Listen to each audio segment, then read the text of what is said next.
I'm gonna tell you guys why a lot of artists don't want to pay for music. Let's talk about it.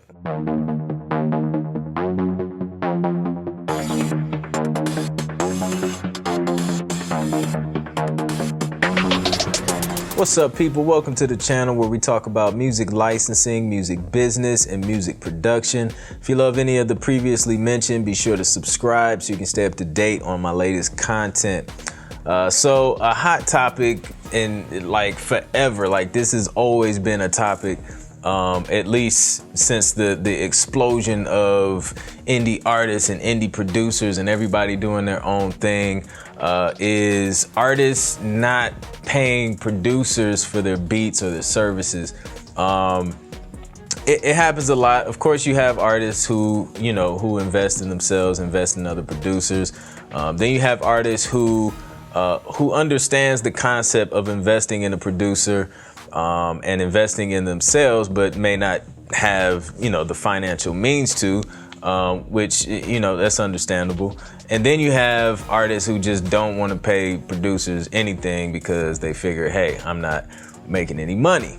So this is my theory. This is what I think about the whole situation. This is why I think artists don't want to pay for music. As an indie artist, it's just you pretty much, unless you have a team. And if you have a team already, this probably don't even apply to you. Being an indie artist is tough. It's tough because, first of all, you got to figure out how to make money.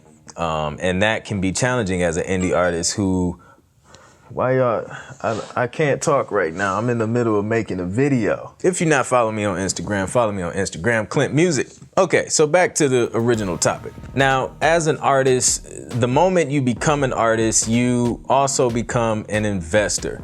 If you are an investor, you want to see a return on your investment, meaning if you pay $500 to, have some dope production on your record, or your album or EP or whatever, then you want to at some point make that $500 back, or at least break even, so that you're not on this downhill spiral just spending a bunch of money and not making it back.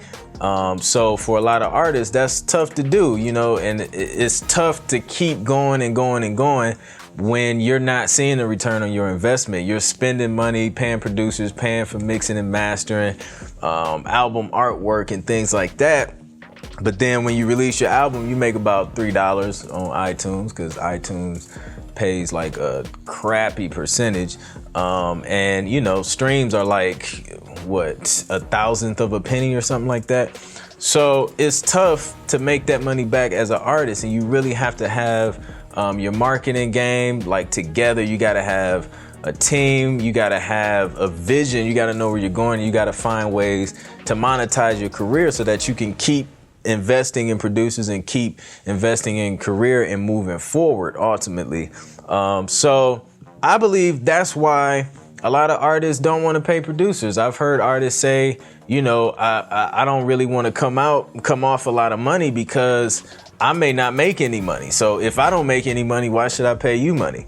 You know what I mean? And it's that fear of not making it or, not breaking even that prevents them from feeling comfortable to go ahead and invest in the producer and quality production. Now, while their feelings is valid of just kind of being afraid of not breaking even, a lot of it rests in the artist's hands to be able to take things to that next level, to learn how to monetize, and learn how to make money as an artist, outside of just selling a single on iTunes, but actually building a stable fan base who will continue to support you, by buying merchandise and things like that, showing up to your shows, spreading the word, that helps continue to grow your fan base.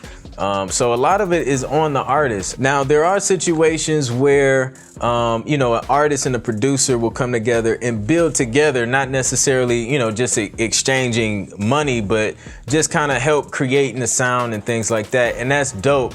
But as an artist, I feel like you can't, don't approach the producer and, just immediately devalue him and be like, yo, let's build together, and just assume they'll be okay with it. Like, let the producer tell you, like, hey, this is what I want to do, this is what I'm comfortable with, let's build together, and kind of build from there. Have a conversation about it, but don't go into it like just expecting something for free, because usually things don't work out usually when you do that. It's not a good idea. Approach a producer with the mindset of, you know, your work has value in it. Your time is valuable. I respect that.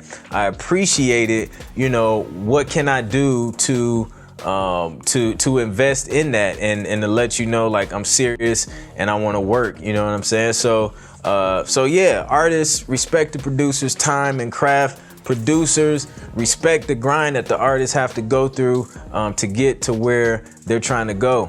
And yeah, man, I think together we can just continue to make great music and strengthen the community. So ultimately, I think the solution to the problem is artists learning and studying the business and learning ways that they can make money as an artist outside of sharing a link with your Facebook family and friends and expecting 1 million album sales overnight. It's not gonna happen unless you had some crazy marketing behind it. And yeah, that's not free. Nope. That's my thought process behind it. That's my theory, I guess. What do you think? You know, leave me a comment in the comment section below. Let me know what you think. Let me know what experiences you've come across as a producer or an artist, as far as paying producers and things like that, and investing in your career. I'm curious to see what you guys think on the subject. If you like the video, please be sure to like, share, and subscribe, and I'll catch you guys on the next one. Peace.